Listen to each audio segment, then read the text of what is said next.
3, 4, 1. Ngasing maglengsin biro, Yaifabi Eye Care, Kangabok Bajar.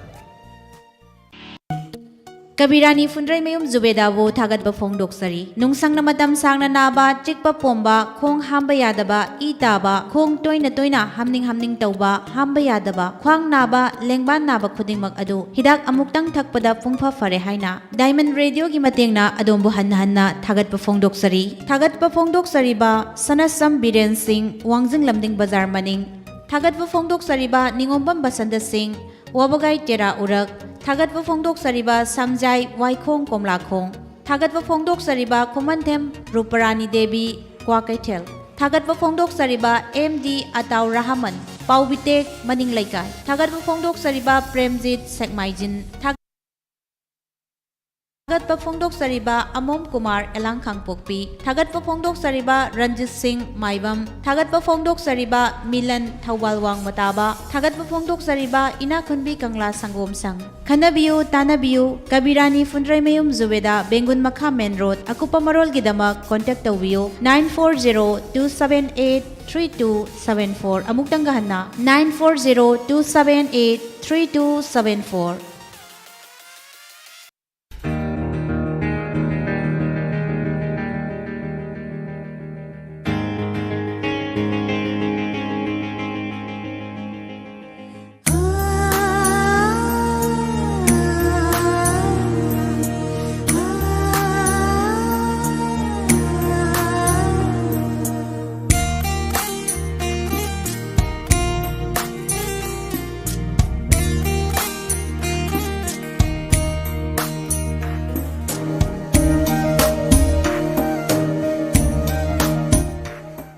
Ngasigi yaifuraba ayuk asida amuka hana mayambo taram nokchari. Tharonggi makha tarakpada pudin lakchari. Awa nongai punsida ekhoi. Tharom asida thamjari bakogi mobile number 7630944377. Number ase amutang hana ningsingjage 7630944377. Haibu number asida call tobiraktuna adomna khoida bibishe khanbi khudong chabadu thamjari.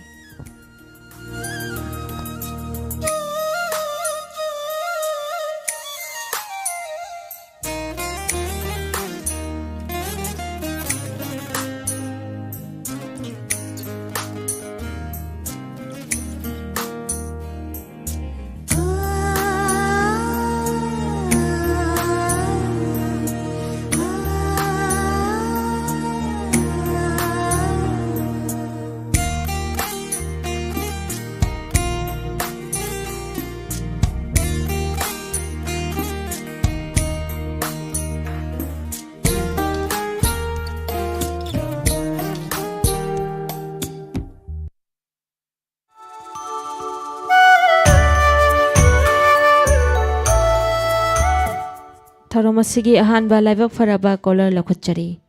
Hello. Hello. Good morning. Good morning, Mada. Taram naksari call tabirakli ba isagi ming live fam haibiyo. Wangu dagi thoi. Wangu dagi thoi. Taram naksari ngasigi tharomasida karam bese khan bigani haibiyo. Salam Sofiana sakpa nang se gi thawai ojini tawbudo. Hoi soidana kudol tamjage tabining ba maru mapang sing kana habigani.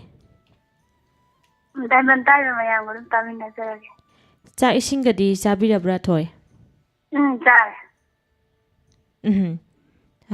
Diamond da saru yabira posibu ngasi nahan bo ibirabra mamangi tharomsingdadi adamang saru yabibra haibidasu kitang tambiramo. Mamang da su kharadi yare mari mangamu. Mingse akhoi na thengnajabada adum kha toina tajabako thagachari. Diamond tari ba mayanga punan tamina chigi haina khanbirakle bisai isai sibu mati amangang bagi khudong chabagadi lebibra. Nang ngaroge. Hoi kaisu kaiba laite mathangi khudong chabam da soiduna ngangbiyo thagachari adom na khoidana khanbirakle bisai salam Sophia gi khonjelda nangsi aigi thawai oijage khudol tamchari taminase.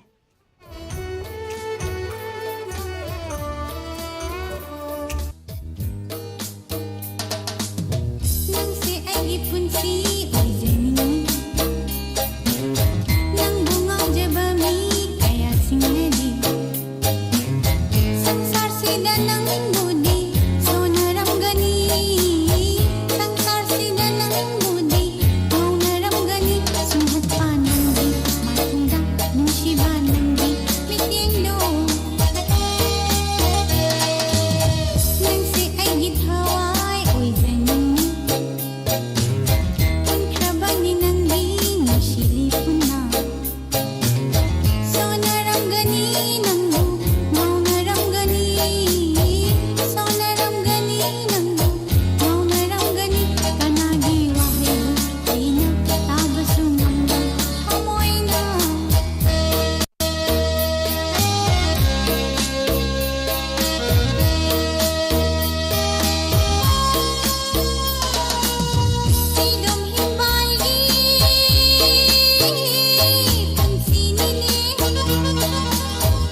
संदोक्चरिबा थौरम अवा नुंगाई पुंसिदा अखोई थौरम असिदा थमजरिबा अखोई mobile number 7630944377 थौरम असिगी मखा तारपा caller लखुचरी hello good morning madam good morning call तो बिरकली बैसागी मिंग लाइफम खंगजगे हाइबियो आई केमन दगी सिबोट ताराम नोक्चरी सार ngasiगी थौरमदा सरुया बिरकपा करम बैसे खनबिगदोरी हाइबियो पखम चम मान सकता दगी चिंगोन लाने लागे आई लेहौरे थमोजी चिंगोन दगी वांगदम तबरी लेगिबरा सोइदन खुदोल तमजगे यामना फजबे सेने खनबिरकलिबा ताबिनिंग मरुम मपांगसिंग हापिगदब लेबिब्रा कना कना हापिगनी खिमिन दगी दयानंदा दगा खिमिन अवांगना टाइम सिंग मखार का दगी लोरेंबम जोय हाइबा युइसिंग का पे तमनिगर होय सर ngasiगी थौरम असिदा सरुया बिरकपा थागचरी सार होगी माइकई रेडी हौजिक्सी करी करी होनाबिरी करमग्रम तौबिरी हाइबदुसु ngasiगी थौरम असिगी मनुंग चना कितंग हाइबिरामो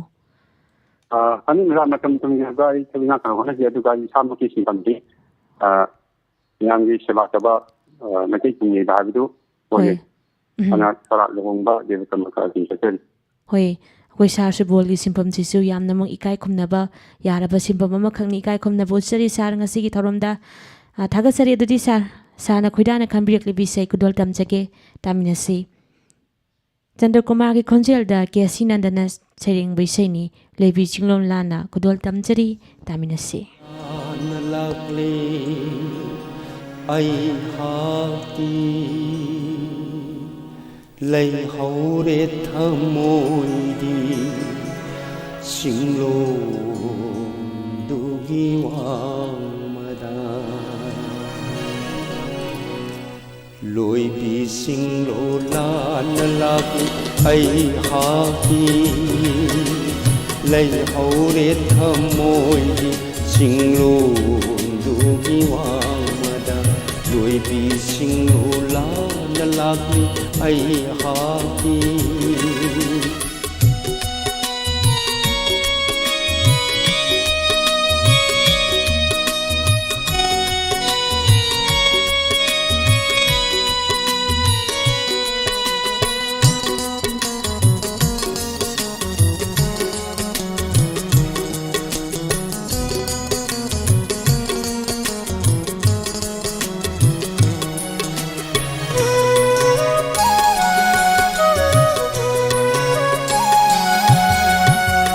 ꯅꯤꯡꯁꯤꯡꯕꯅ ꯑꯋꯥ ꯅꯨꯡꯉꯥꯏ ꯑꯣꯏꯔꯕ ꯅꯤꯡꯁꯤꯡꯕꯅ ꯑꯋꯥ ꯅꯨꯡꯉꯥꯏ ꯑꯣꯏꯔꯕ ꯅꯤꯡꯁꯤꯡꯕꯅ ꯑꯋꯥ ꯅꯨꯡꯉꯥꯏ ꯑꯣꯏꯔꯕ ꯇꯦꯜꯂꯕ ꯄꯨꯟꯁꯤꯒꯤ ꯌꯦꯛꯈ꯭ꯔꯕ ꯁꯛꯇꯝꯗꯣ ꯇꯦꯜꯂꯕ ꯄꯨꯟꯁꯤꯒꯤ ꯌꯦꯛꯈ꯭ꯔꯕ ꯁꯛꯇꯝꯗꯣ ꯋꯥꯡꯃ ꯋꯥꯡꯃꯒꯤ ꯊꯃꯣꯏ ꯑꯅꯤꯁꯦ ꯋꯥꯡꯃ ꯋꯥꯡꯃꯒꯤ ꯊꯃꯣꯏ ꯑꯅꯤꯁꯦ 이खरे किसी कायना थौरीना इखरे किसी कायना थौरीना लोईबी सिंगुलाना लागली अइहाकी लैहौरे थमोइगी सिंगलोंदुगी वांगदा लोईबी सिंगुलाना लागली अइहाकी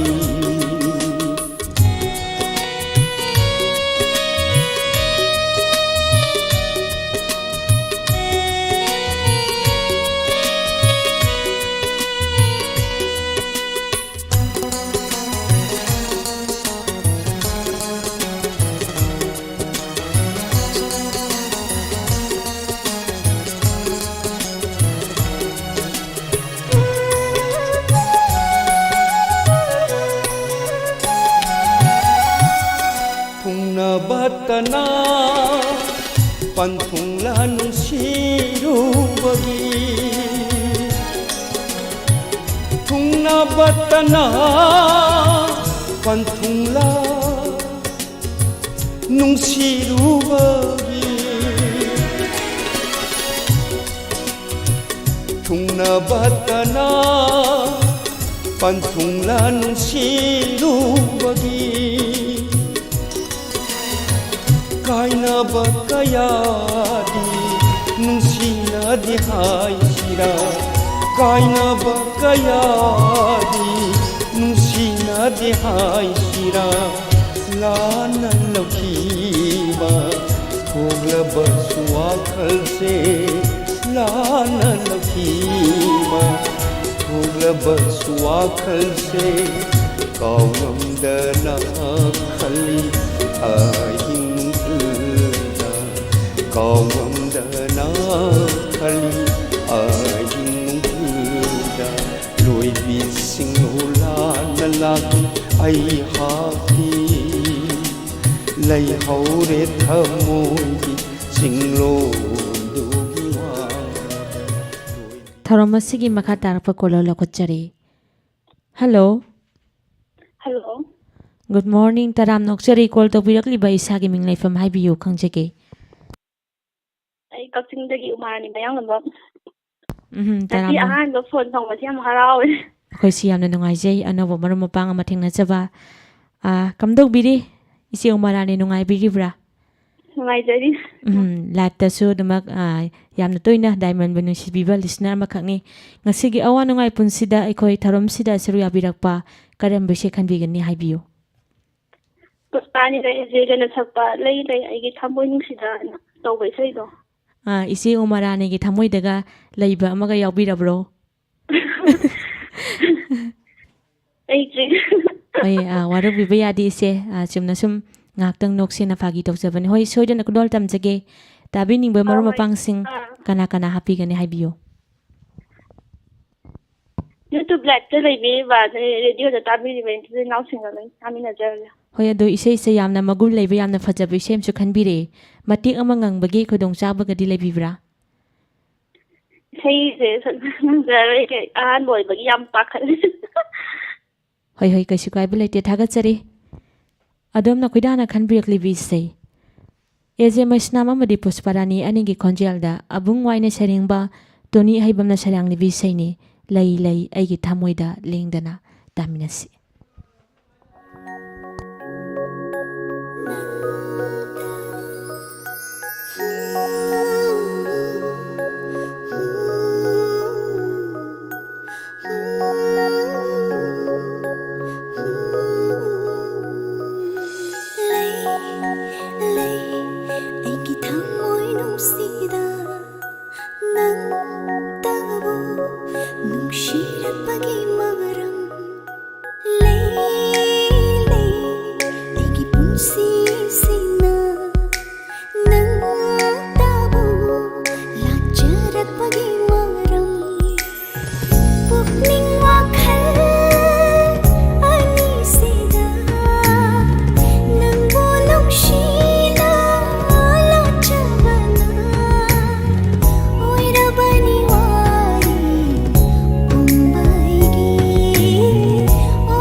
ꯁꯟꯗꯣꯛꯆꯔꯤꯕ ꯊꯧꯔꯝ ꯑꯁꯤꯗ ꯁꯤꯖꯤꯟꯅꯖꯔꯤꯕ ꯑꯩꯈꯣꯏꯒꯤ ꯃꯣꯕꯥꯏꯜ ꯅꯝꯕꯔ 7630 944 377 ꯅꯝꯕꯔ ꯑꯁꯤ ꯑꯃꯨꯛꯇꯪ ꯍꯟꯅ ꯅꯤꯡꯁꯤꯡꯖꯒꯦ 7630944377 थरम असिगी मखा तारप collar लहुचरी hello hello phone तौजरे बाइहा तेंथा खोंबाल दगी छापन चंद्रसिंहनी Madame Taram नोक्चरी पाबुंग असिगी अवा नुंगाई पुंसी अखोई थरम असिदा सरुया बिरकपा करम विषय खनबिरकनी हाइबियो सैरेंग बना लैसांधेन इबेना देवीनी सेक्शन पदुदी मैदाम आई खंजेद्रे दुगा इसाईगी में सुमाइना सापनी अशेंगती जैसे तुना न खुना लेबा लुहोंबाई आयो के उंदो परे वजब फंगु तम लम्द्रे सीसीदा आईगी अपामुसी सेनाबा तारा माले हाइजा सेजु ताजनी मैदाम नोमाइटेम इबोहम्बिना सकपी सेने पाबुंग सोइदन कुदोल तमचगे अखोइना हाइजट्रिकान पाबुंग हांग इसे सतोकपिरकपा थागचरी ताबिनिंग बमरो मपांग सिंदी कना कना हापिगनी हाइबियो ताबिनिंग बदी मैदाम थाइरेन थागी असित अवान था मरकता डायमंड रेडियो थवाई यावना ताबिरिबा मियाम पुनमका थवाई यावना तामिन नजरगी मैदाम थागचरी पाबुंग पाबुंग नुंगाइबिरिब्रा कमदौबिरि हौजिकानसिबो नुंगाइरि हाइतारे मैदाम होय होय आदमक नुंगाइना पुंसी सांगना नुंगाइ याइफुना लाइबु इबियु हाइनसु डायमंड गी माइकैदगी विस पिजरी थागचरी अदुदि पाबुंग पाबुंग नखोइदाना खनबिरकलिबा नोमाइटेम इबोहम्बिगी कोंजेलदा सकलिबि सेने असेंग fidget सेटुना खुदोल तमजरी तामिनसे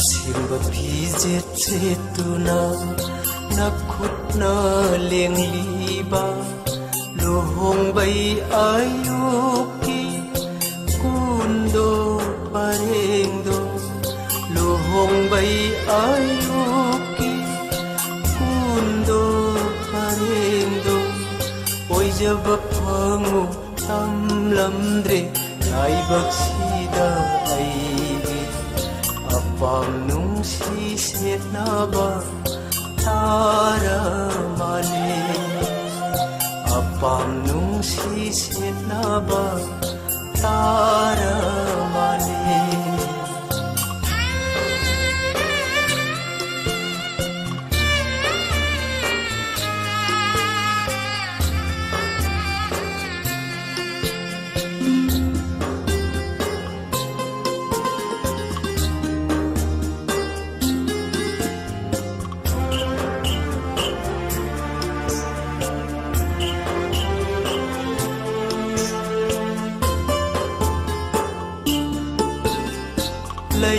Thirubi natamaya marata Sintharanu nitugi pirangdo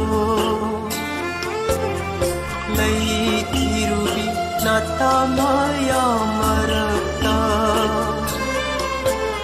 Sintharanu arun bapirangdo Ikutna ijakiba Chenglaba sitrisi Segaiduna nangi Lailakta kilhan karo Segaiduna nangi Lailakta kilhan karo Asimba visit setuna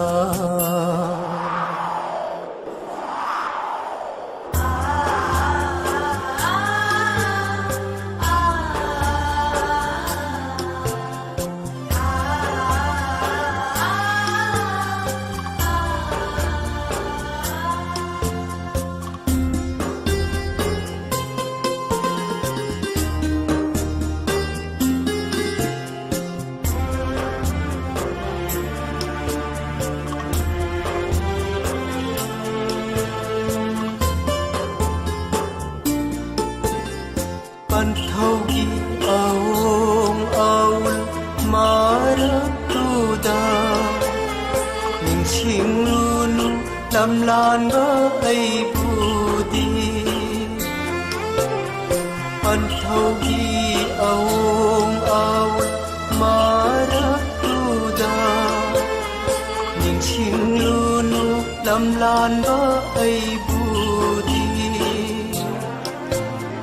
ꯍꯤꯡꯍꯧꯔꯒꯦ ꯑꯩꯗꯤ ꯍꯨꯟꯗꯣꯛꯄꯤꯔꯦ ꯈꯟꯗꯨꯅ ꯃꯤꯌꯥꯝꯒꯤ ꯃꯤꯅꯣꯛ ꯃꯩꯁꯥ ꯈꯥꯡꯖꯗꯨꯅ ꯃꯤꯌꯥꯝꯒꯤ ꯃꯤꯅꯣꯛ ꯃꯩꯁꯥ ꯈꯥꯡꯖꯗꯨꯅ ꯑꯁꯤꯕ ꯐꯤꯖꯦꯠ ꯁꯦꯠꯇꯨꯅ ꯅꯈꯨꯠꯅ ꯂꯦꯡꯂꯤꯕ ꯂꯨꯍꯣꯡꯕꯩ ꯑꯌꯨꯛꯀꯤ ꯀꯨꯟꯗꯣ ꯄꯔꯦꯡꯗꯣ ꯂꯨꯍꯣꯡꯕꯩ ꯑꯌꯨꯛꯀꯤ ꯀꯨꯟꯗꯣ ꯄꯔꯦꯡꯗꯣ ꯑꯣꯏꯖꯕ ꯐꯪꯉꯨ ꯇꯝꯂꯝꯗ꯭ꯔꯦ ꯂꯥꯏꯕꯛꯁꯤꯗ ꯑꯩꯒꯤ ꯑꯄꯥꯝ ꯅꯨꯡꯁꯤ ꯁꯦꯠꯅꯕ ꯁꯟꯗꯣꯛꯆꯔꯤꯕ ꯊꯧꯔꯝ ꯑꯋꯥ ꯅꯨꯡꯉꯥꯏ ꯄꯨꯟꯁꯤꯗ ꯑꯩꯈꯣꯏ ꯊꯧꯔꯝ ꯑꯁꯤꯗ ꯊꯝꯖꯔꯤꯕ ꯑꯩꯈꯣꯏꯒꯤ ꯃꯣꯕꯥꯏꯜ ꯅꯝꯕꯔ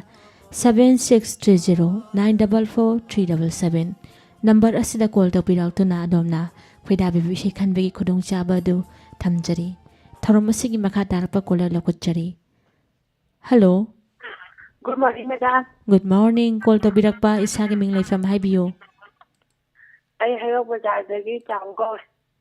ꯇꯔꯥꯝ ꯅꯣꯛꯆꯔꯤ ꯉꯁꯤꯒꯤ ꯊꯧꯔꯝꯗ ꯁꯔꯨ ꯌꯥꯕꯤꯔꯛꯄ ꯀꯔꯝꯕ ꯈꯣꯏꯗꯥꯕꯤꯕ ꯏꯁꯩ ꯈꯟꯕꯤꯒꯅꯤ ꯍꯥꯏꯕꯤꯌꯨ ꯑꯩꯖꯦꯒ ꯁꯣꯃꯥꯒ ꯁꯛꯄ ꯂꯣꯟꯅ ꯂꯣꯟꯅꯗ ꯇꯥꯖꯒꯦ.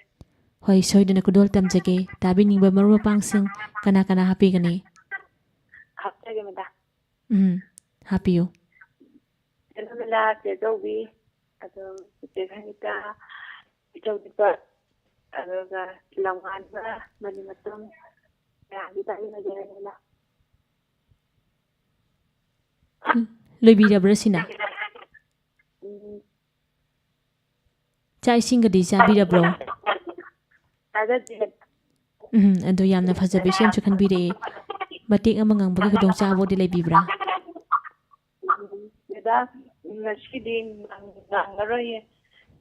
ꯊꯥꯒꯠꯆꯔꯤ ꯀꯩꯁꯨ ꯀꯥꯏꯕ ꯂꯩꯇꯦ ꯑꯗꯣꯝꯅ ꯈꯣꯏꯗꯥꯅ ꯈꯟꯕꯤꯔꯛꯂꯤꯕ ꯏꯁꯩ ꯂꯣꯟꯅ ꯂꯣꯟꯅ ꯑꯦꯖꯦ ꯃꯩꯁꯅꯥꯝ ꯑꯃꯗꯤ ꯁꯣꯃꯥ ꯂꯥꯏꯁ꯭ꯔꯝ ꯑꯅꯤꯒꯤ ꯈꯣꯟꯖꯦꯜꯗ ꯍꯦꯃꯟꯇ ꯈꯨꯃꯟ ꯑꯃꯗꯤ ꯇꯣꯅꯤ ꯑꯍꯩꯕꯝꯅ ꯁꯩꯔꯦꯡꯕ ꯇꯣꯅꯤ ꯑꯍꯩꯕꯝ ꯃꯁꯥꯃꯛꯅ ꯁꯩꯔꯥꯡꯂꯤꯕ ꯏꯁꯩꯅꯤ ꯂꯣꯟꯅ ꯂꯣꯟꯅ ꯈꯨꯗꯣꯜ ꯇꯝꯖꯔꯤ ꯇꯥꯃꯤꯟꯅꯁꯤ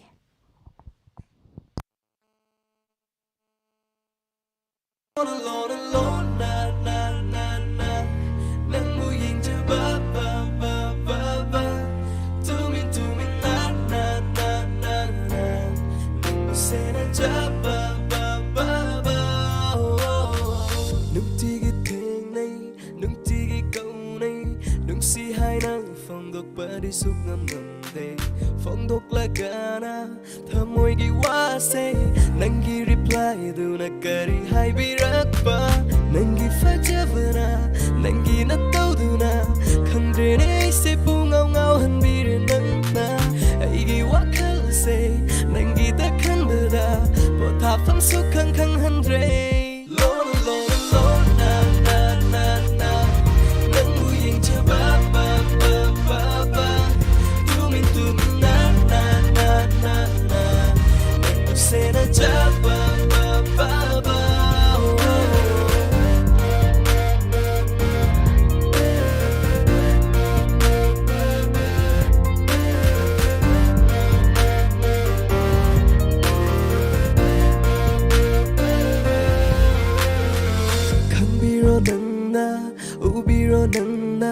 Thamoida khaliba aigi apamase punsigi oina luna tawige nangi apamba khuding aina loina pige mipun khuding na takhange khali ivanigi fajaraba love story himna sinang punsigi oina awana ngai thidana lona lona lona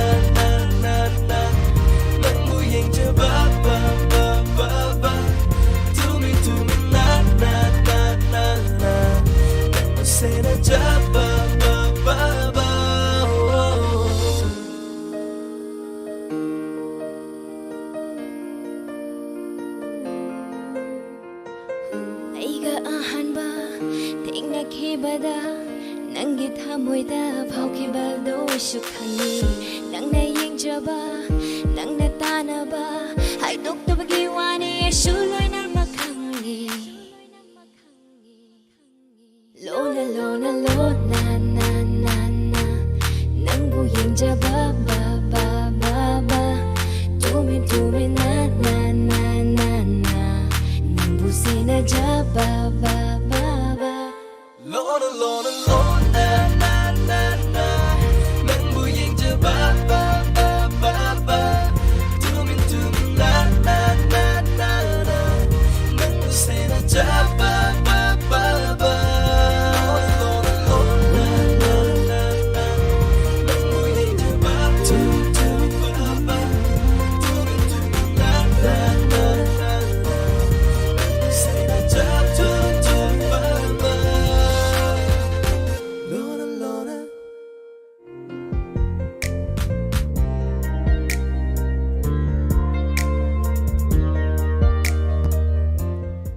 ꯁꯟꯗꯣꯛꯆꯔꯤꯕ ꯊꯧꯔꯝ ꯑꯋꯥ ꯅꯨꯡꯉꯥꯏ ꯄꯨꯟꯁꯤꯗ ꯑꯩꯈꯣꯏ ꯊꯧꯔꯝ ꯑꯁꯤꯒꯤ ꯑꯔꯣꯏꯕ ꯂꯥꯏꯕꯛ ꯐꯔꯕ ꯀꯣꯂꯔ ꯂꯧꯈꯠꯆꯔꯤ ꯍꯜꯂꯣ ꯍꯜꯂꯣ ꯃꯦꯗꯥꯝ ꯇꯔꯥꯝ ꯅꯣꯛꯆꯔꯤ ꯀꯣꯜ ꯇꯧꯕꯤꯔꯛꯂꯤꯕ ꯏꯁꯥꯒꯤ ꯃꯤꯡ ꯂꯩꯐꯝ ꯍꯥꯏꯕꯤꯌꯨ ꯆꯥꯟꯗ꯭ꯔꯈꯣꯡꯗꯒꯤ ꯂꯛꯁꯃꯤ ꯀꯧꯏ ꯃꯦꯗꯥꯝ ꯉꯁꯤꯒꯤ ꯊꯧꯔꯝꯗ ꯁꯔꯨ ꯌꯥꯕꯤꯔꯛꯄ ꯇꯔꯥꯝ ꯅꯣꯛꯆꯔꯤ ꯀꯔꯝꯕ ꯏꯁꯩ ꯈꯟꯕꯤꯒꯅꯤ ꯍꯥꯏꯕꯤꯌꯨ ꯊꯃꯣꯏꯅꯗꯤ ꯀꯧꯔꯤ ꯐꯤꯂꯝꯒꯤ ꯁꯨꯅꯤꯇꯥꯅ ꯁꯛꯄ ꯅꯨꯡꯁꯤꯕꯒꯤ ꯁꯛꯇꯝ ꯎꯔꯨꯕꯗ ꯇꯧꯗ ꯇꯥꯖꯒꯦ ꯃꯦꯗꯥꯝ ꯁꯣꯏꯗꯅ ꯈꯨꯗꯣꯜ ꯇꯝꯖꯒꯦ ꯇꯥꯕꯤꯅꯤꯡꯕ ꯃꯔꯨꯞ ꯃꯄꯥꯡꯁꯤꯡ ꯀꯅꯥ ꯀꯅꯥ ꯍꯥꯞꯄꯤꯒꯅꯤ ꯍꯥꯞꯄꯤꯅꯤꯡꯕꯁꯤ ꯇꯥꯕꯤꯕ ꯃꯌꯥꯝꯒ ꯄꯨꯂꯞ ꯇꯥꯃꯤꯟꯅꯖꯒꯦ ꯃꯦꯗꯥꯝ ꯇꯣꯉꯥꯟꯅ ꯍꯥꯞꯆꯔꯔꯣꯏꯒꯦ ꯍꯣꯏ ꯑꯗꯣ ꯆꯥꯛ ꯏꯁꯤꯡꯒꯗꯤ ꯆꯥꯕꯤꯔꯕ꯭ꯔꯥ ꯍꯧꯖꯤꯛꯀꯥꯟꯁꯤꯕꯨ ꯀꯔꯤ ꯀꯔꯤ ꯍꯣꯠꯅꯕꯤꯔꯤ ꯍꯥꯏꯕꯗꯨꯁꯨ ꯉꯁꯤꯒꯤ ꯊꯧꯔꯝ ꯑꯁꯤꯒꯤ ꯃꯅꯨꯡ ꯆꯟꯅ ꯈꯤꯇꯪ ꯊꯝꯕꯤꯔꯝꯃꯨ ꯆꯥꯛ ꯏꯁꯤꯡꯗꯤ ꯆꯥꯖꯔꯦ ꯃꯦꯗꯥꯝ ꯍꯣꯏ ꯍꯧꯖꯤꯛꯁꯦ ꯀꯩꯁꯨ ꯊꯣꯏꯗꯣꯛꯄ ꯀꯩꯅꯣ ꯇꯧꯒꯗ꯭ꯔꯦ ꯌꯨꯝꯒꯤ ꯊꯕꯛ ꯏꯪꯈꯥꯡ ꯈꯔ ꯇꯧꯔꯒ ꯂꯩꯖꯔꯤ ꯍꯣꯏ ꯌꯨꯝ ꯀꯩꯒꯗꯤ ꯄꯥꯟꯕꯤꯔꯕ꯭ꯔꯥ ꯄꯥꯟꯖꯔꯦ ꯌꯨꯝꯒꯤ ꯅꯨꯄꯤ ꯑꯃ ꯑꯣꯏꯅ ꯇꯧꯐꯝ ꯊꯣꯛꯄ ꯏꯊꯧ ꯇꯧꯔꯒ ꯂꯩꯕꯤꯔꯤ ꯍꯥꯏꯕ ꯊꯥꯒꯠꯆꯔꯤ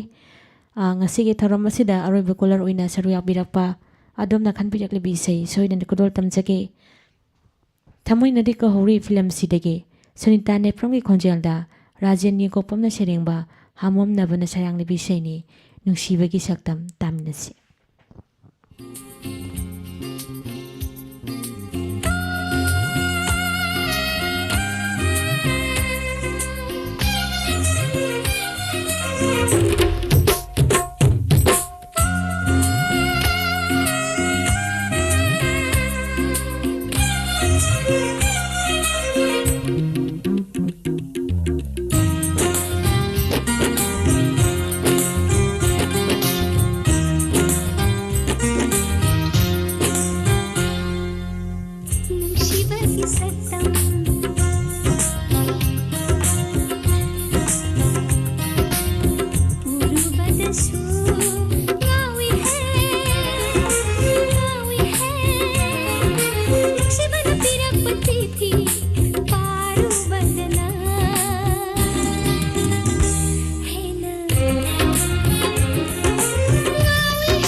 ꯗꯣꯜ ꯇꯝꯗꯨꯅ ꯇꯥꯍꯟꯖꯈꯤꯕ ꯏꯁꯩ ꯑꯁꯤꯒ ꯂꯣꯏꯅꯅ ꯃꯐꯝ ꯑꯁꯤꯗ ꯁꯟꯗꯣꯛꯆꯔꯤꯕ ꯑꯋꯥ ꯅꯨꯡꯉꯥꯏ ꯄꯨꯟꯁꯤꯗ ꯑꯩꯈꯣꯏ ꯉꯁꯤꯒꯤ ꯑꯣꯏꯅꯗꯤ ꯃꯇꯥꯡ ꯑꯁꯤꯗ ꯂꯣꯏꯁꯤꯟꯖꯔꯤ ꯊꯥꯒꯠꯆꯔꯤ ꯄꯨꯝꯅꯃꯛꯄꯨ ꯊꯧꯔꯝ ꯑꯁꯤꯗꯒꯤ ꯍꯧꯕꯗꯒꯤ ꯂꯣꯏꯕ ꯐꯥꯎꯕ ꯇꯥꯕꯤꯈꯤꯕ ꯊꯧꯔꯝ ꯑꯁꯤꯗ ꯁꯔꯨ ꯌꯥꯕꯤꯔꯛꯇꯨꯅ ꯃꯄꯨꯡ ꯐꯥꯍꯟꯕꯤꯈꯤꯕ ꯑꯃꯗꯤ ꯊꯧꯔꯝ ꯑꯁꯤꯗ ꯀꯣꯜ ꯇꯧꯕꯤꯔꯛꯇꯨꯅ ꯁꯔꯨ ꯌꯥꯕꯤꯔꯛꯈꯤꯕ ꯄꯨꯝꯅꯃꯛꯄꯨꯁꯨ ꯑꯃꯨꯛꯀ ꯍꯟꯅ ꯊꯥꯒꯠꯄ ꯐꯣꯡꯗꯣꯛꯆꯔꯤ ꯃꯈꯥ ꯇꯥꯔꯛꯄ ꯊꯧꯔꯝ ꯉꯁꯤꯒꯤ ꯔꯥꯁꯤꯐꯜ ꯑꯃꯗꯤ ꯃꯇꯝ ꯃꯇꯝꯒꯤ ꯋꯥꯐꯝ ꯊꯧꯔꯝ ꯑꯁꯤꯒꯤ ꯃꯥꯡꯑꯣꯏꯅꯅ ꯑꯇꯦꯟꯕ ꯕ꯭ꯔꯦꯛ ꯈꯔ ꯂꯧꯖꯔꯤ